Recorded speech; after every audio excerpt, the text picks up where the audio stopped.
Halo sahabat Blender, Assalamualaikum warahmatullahi wabarakatuh. Ini video merupakan video kedua yang insya Allah kita akan membuat series dari video untuk membahas aplikasi Blender ini mulai basic dan mungkin sampai expert. Oke, video ini melanjutkan pembahasan video sebelumnya, yaitu masih level basic mengenal pada video sebelumnya, yaitu mengenal lingkungan kerja Blender. Pada video kali ini, kita akan membahas bagaimana modeling objek sederhana, teorinya, serta prakteknya. Namun sebelum kita masuk ke pembahasannya, saya berharap sahabat Blender semuanya agar mensubscribe channel ini agar channel ini bisa berkembang. Baik, tidak memperpanjang mukadimah. Mari kita coba membahas bagaimana modeling objek sederhana, teori dan prakteknya. Sebelum sahabat Blender membuat objek 3 dimensi yang sahabat Blender inginkan, sahabat Blender harus tahu terlebih dahulu objek dasar Blender apa yang membangun objek yang sahabat inginkan, objek 3D yang sahabat inginkan. Misal, kita buat yang sederhana, meja.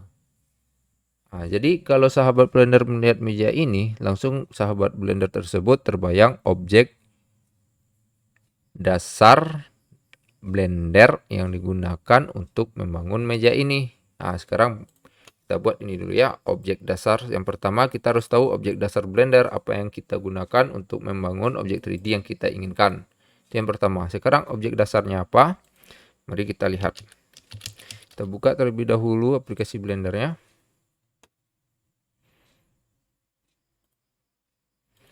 Di sini biar tidak berat, saya menyetingnya agar berjalan di kuda. Oke, waktu pertama kali kita membuka aplikasi Blender, kita akan nampak ini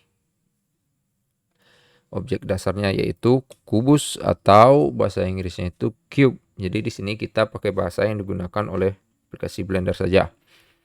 Ini salah satu objek dasar aplikasi Blender tersebut. Terus apa ada lagi? Ada, sahabat bisa melihatnya dengan cara Shift A terus mesh. Nah, di sini akan nampak ada plane, cube, circle, UV sphere, icosphere, cylinder, cone, torus, grid, monkey. Nah, di sini ada pula simbol-simbolnya dan itu bisa sahabat pahami. Kalau cone ini kita putar ke sini dulu. Kalau silinder ini. Oke, yang lain-lainnya itu bisa sahabat tambahkan pada aplikasi ini. Nah, jadi ini yang harus sahabat pahami terlebih dahulu, harus sahabat ingat. Sekarang mari kita lihat pada meja tersebut. Jadi pada meja ini, yang mana yang lebih mendekati? Apakah silinder, kerucut ini, atau namanya cone, atau cube? Yang mana yang lebih mendekati? Ada satu lagi mungkin plane. Nah, jadi kalau kita lihat yang mendekatinya yaitu plane atau cube.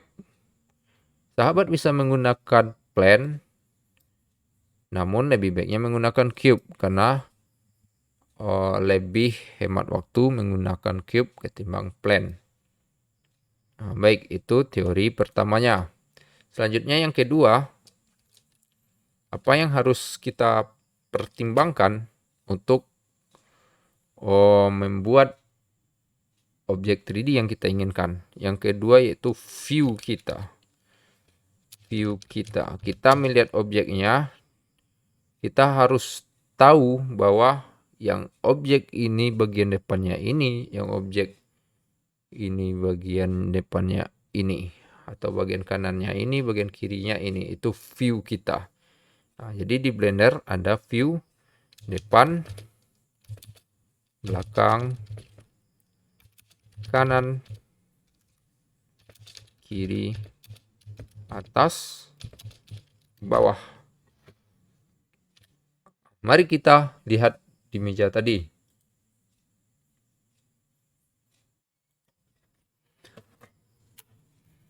Pada meja ini bisa kita lihat bahwasanya ini merupakan tampak atas.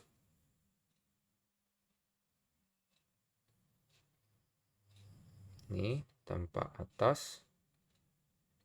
Yang ini bisa kita jadikan tampak depan.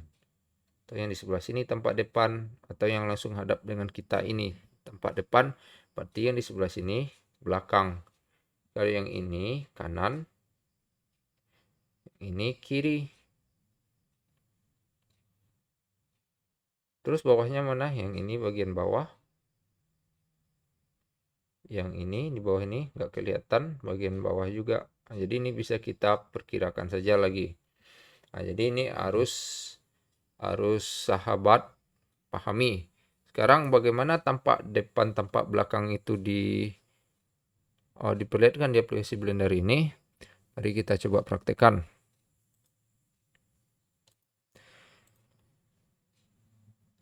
Pada aplikasi Blender ini sahabat bisa menggunakan tombol numpad yang berada di sebelah kanan keyboard yang sudah dikelompokkan itu tombol-tombolnya.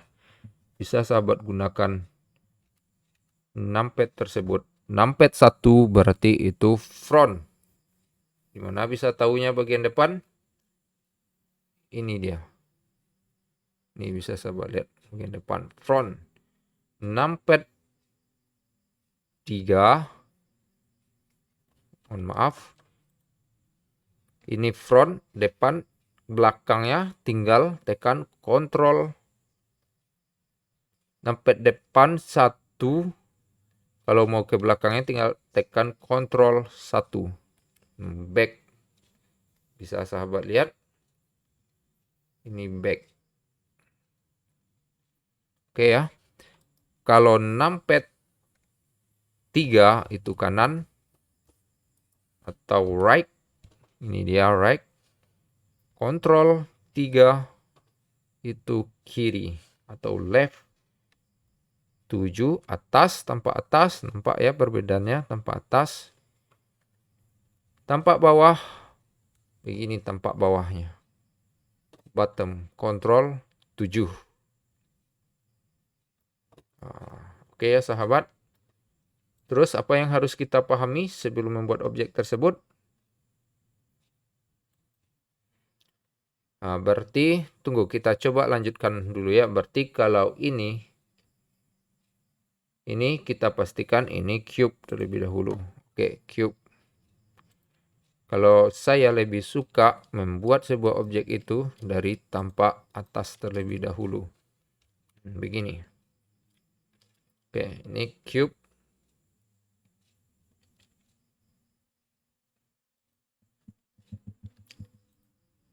Yang ketiga,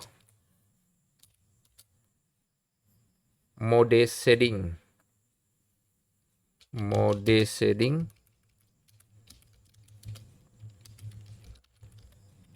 Jadi ada beberapa mode shading.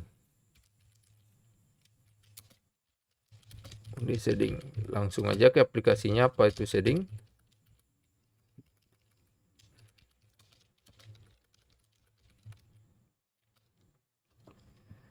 Nah, ini. Sahabat bisa tekan numpad.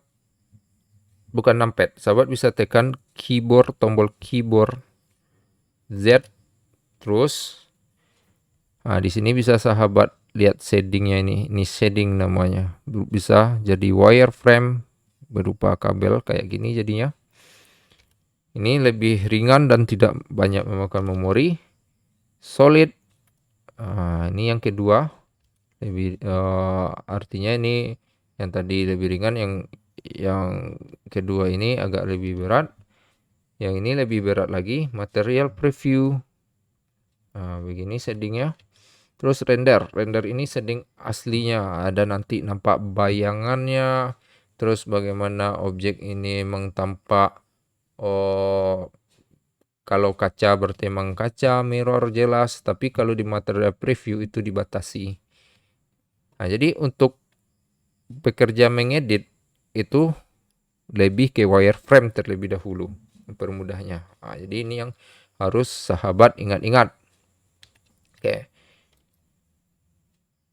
Kita lanjut. Yang ketiga sudah mode shading, objek dasar udah, view, mode shading. Yang ketiga, yang keempat yaitu edit mode. Untuk mengedit objek dasar tersebut, sahabat harus memindahkan 3D viewportnya ini ke dalam mode edit mode. Caranya klik objek tersebut terlebih dahulu, terus di bagian ini objek interaksinya itu edit mode.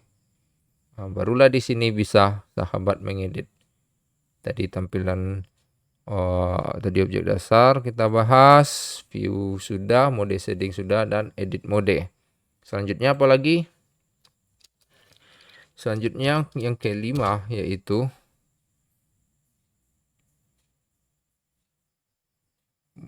mode selection, mode seleksi lebih tepatnya mode seleksi. Apakah sahabat mulai mengedit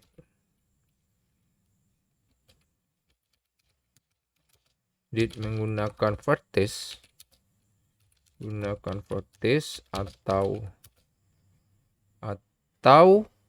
edge atau face. Nah, ini dia, ini harus diperhatikan mode seleksi. Kalau saya lebih suka menggunakan yaitu mode vertex. Nah, ini dia mode seleksinya. Jadi bisa diseleksi ini. Kalau sahabat suka edge bisa, atau face. Nah, ini dia. Itu. Selanjutnya, apalagi yang harus diperhatikan dalam mengedit ini? Yang keenam, ini yang basic-basic. Yang keenam yaitu toggle X-ray-nya.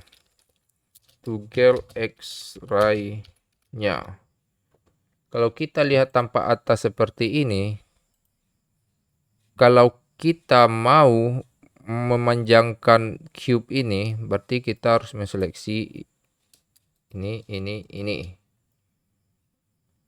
Kalau tampak perspektif, bukan tampak atas ortografik yang pakai numpad 7 tadi, yang ini bisa nampak oleh kita yang di bawahnya.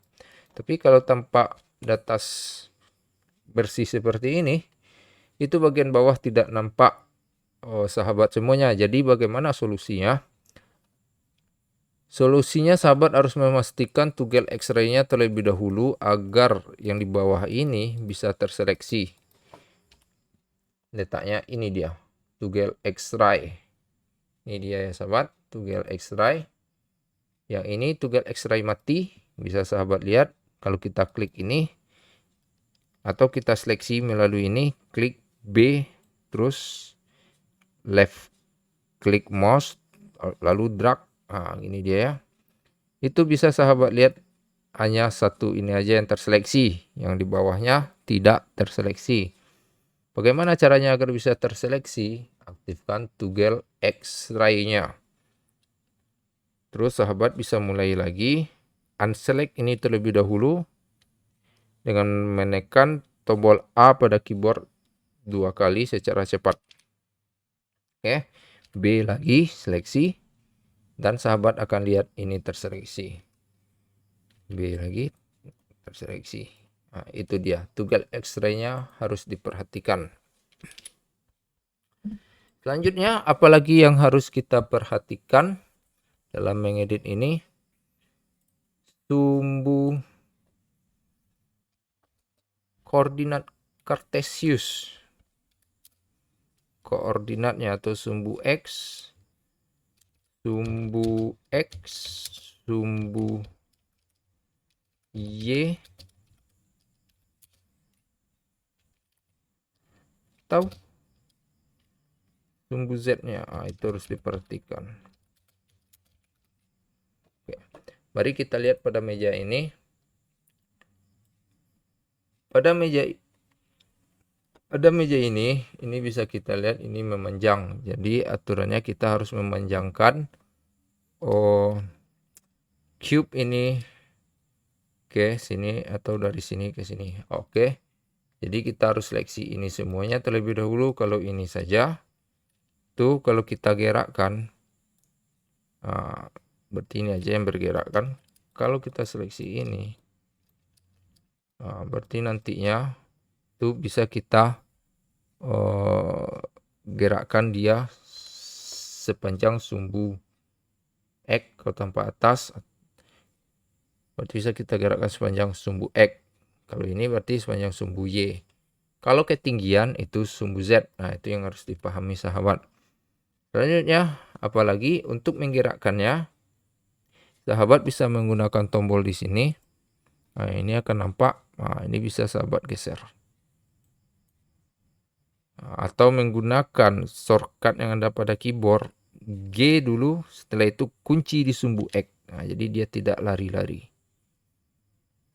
Gitu sahabat. Jadi ini sudah bisa kita geser tampak atasnya. Selanjutnya bisa kita lanjutkan lagi. Tampak depan, bagaimana dia tampak depan? Di tampak depan ini dia tampak depannya tuh ada dua balok ini kan. Ini yang tipis yang satu, yang di sini yang agak panjang ke bawah. Oke sahabat. Berarti tunggu kita kesinikan aja. Oke. Berarti ini tampak depan. Kalau tampak depan berarti tipis, sedangkan ini panjang, berarti harus kita masuk ke edit mode lagi atau dengan klik tombol tab, lalu kita seleksi di bagian bawah B, seleksi, lalu kita tarik atau GZ ke atas. Nah, begini sahabat. Oke, lanjut. Oke. Atau ini kurang tipis, kita tipiskan sekali lagi. Ini untuk zoomnya itu bisa menggunakan tombol scroll. Oke, G, Z. Nah, itu dia. Oke. Terus apa yang diperhatikan lagi? Yang ke-8, penggunaan snap untuk presisi. Dan snap untuk presisi. Snap dilambangkan dengan lambang magnet. Nah, ini dia. Lambang atau simbol magnet di sini. Ini snap namanya. Karena meja punya kaki, berarti kakinya berbentuk objek dasarnya kubus juga. Kita coba tambahkan saja lagi. Kita klik di sini. Right click, kursornya ada di sini. Kursor ini tempat objek-objek kita yang akan kita tambahkan berada di sini nantinya. Sama dengan posisi kursor ini. Oke, Shift A lagi. Cube. Nah, ini dia kan. Selanjutnya masuk ke edit mode. Selanjutnya sahabat bisa menggunakan cara seperti ini untuk memperkecilnya, atau sahabat bisa menggunakan skala S terlebih dahulu. Nah, S diperkecil. Dah, kalau sudah sesuai dengan kaki-kakinya tersebut, lalu bisa sahabat klik kiri lagi mouse-nya. Oke, kalau di sini tampak bahwasanya kaki-kaki ini tidak berbentuk kubus, dia agak memanjang ke sini. Selanjutnya kita geser sedikit, Ctrl AA, B, G, X. Nah, kita geser sini. Oke.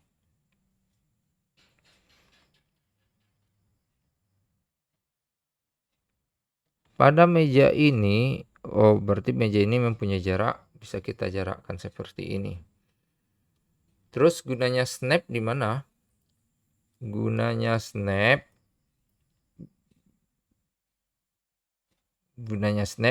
yang ini kita lanjutkan aja dulu ya. Ini kita geser lagi. Gunanya snap, tunggu dulu. Gunanya snap jika sahabat pengen kakinya ini nemu pada sudut ini. Jadi bisa digunakan snap agar lebih tepat. Kan kita bisa saja menggeser ke sini. Tapi ini tentunya tidak presisi, bisa kita lihat berlebih-lebih. Jadi kalau pengen presisi sahabat semuanya, itu bisa menggunakan snap. Nah, klik snap, terus pilih modelnya vertexnya yang akan kita snap. Lalu vertex terdekat, bukan bagian tengah ini, tapi yang bagian terdekat. Ini kan vertexnya ini. Ini vertex. Jadi yang terdekat saling menempel. Bisa kita tekan GX. Langsung dia menempel sahabat semuanya. Begitu penggunaan snap. Kita lanjutkan saja. Namun tidak kita lihat contoh ini. Bisa kita shift untuk memperbanyak ini. Bisa di shift D. Shift D lalu digeser ke X. Lalu kita tempatkan ke X, shift D lagi. Terus ke atas, kalau tidak kita kunci di Y, dia akan lari, akan susah kita. Berarti kita kunci langsung di Y. Atau tidak dikunci terlebih dulu, bisa saja sahabat buat begini. Sembarang aja. Selanjutnya GX, Y. Itu dia baru pas. Selanjutnya mari kita lihat bagaimana tampak depannya. Ini tampak atas, tampak depannya mari kita lihat. Tampak depannya ternyata ini tidak di bagian bawah. Bisa sahabat gunakan seleksi tadi. Seleksi. Bisa sahabat lihat terseleksi semuanya. Lalu GZ. Lalu untuk menempatkannya di sini, sahabat bisa menggunakan snapnya tadi. Ingat harus diaktifkan. Ini snap. Yang ini bagian close terdekat. Kalau center seperti ini jadinya bagian centernya. Yang ini masih kacau bagian centernya. Oke, kita bagian terdekat aja dulu yang kita bahas, closed. Oke, closest GZ. Senternya bermasalah karena lampunya tadi masuk. Kita unselect lampunya terlebih dahulu, B. Terus tombol scroll yang ada pada mouse kita klik. Jadi tombol scrollnya bisa diklik, lalu kita tarik. Dan ter-unselect lampunya. Selanjutnya kita bisa coba tadi ini snap. Kita aktifkan ini model snapnya dengan titik vertex yang terdekat GZ. Bisa lengket langsung. Begitu sahabat. Kalau tengah ini bagaimana? Mari kita lihat perundingannya. Tengah diambilnya titik tengah ini. Selanjutnya sahabat bisa bermain sendiri dengan snap ini. Oke, ini GZ lagi. Oke, selanjutnya ketinggian. Tinggian tadi Z. Berarti edit. Ini bisa diedit pas diseleksi, bisa diseleksi semuanya. Pas kita seleksi semuanya tadi, bisa kita masuk ke edit mode semuanya. Kita blok lagi, kita geser. Atau bisa satu-satu sahabat kerjakan. Oke. Ya bisa kita lihat meja kita. Ya kita buat ini ada bagiannya. Sahabat bisa menggunakan kaki ini. Terus shift D untuk duplikat. Terus sahabat geser dengan snap aktif. Ini dia masih aktif. Terus edit. Masuk lagi ke wireframe, set mode agar mudah mengeditnya. Selanjutnya GZ. Sahabat perkirakan saja. Terus G. X. Ini dia. Selanjutnya untuk sebelah sini shift D lagi. Tempatkan dia dengan tempat yang sempurna. Z. Oke. Di sebelah sini shift D lagi. X. GY.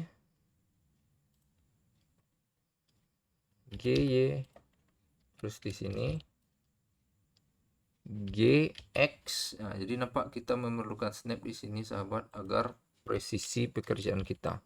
Terus ini lagi GY, terus Shift D lagi di sini. Nah, dan meja kita untuk sementara sudah selesai. Nah, jadi itulah yang harus dipertimbangkan untuk membentuk yang ini yang basic-basicnya. Untuk membentuk objek 3D sederhana ada 8 penggunaan snap untuk presisi yang terakhirnya ini kan. Jadi objek dasar benar apa yang kita gunakan untuk membangun objek 3D yang kita inginkan. Kalau meja berarti cube yang lebih tepatnya atau plane gitu. Kalau tong berarti silinder yang lebih tepatnya. Begitu sahabat semuanya. Baik, sudah jadi meja kita. Oke, sekian dulu untuk course hari ini 15 Februari 2022. Jangan lupa di-subscribe sahabat semuanya. Semoga ini bermanfaat untuk sahabat, untuk dunia sahabat maupun akhirat sahabat. Assalamualaikum warahmatullahi wabarakatuh.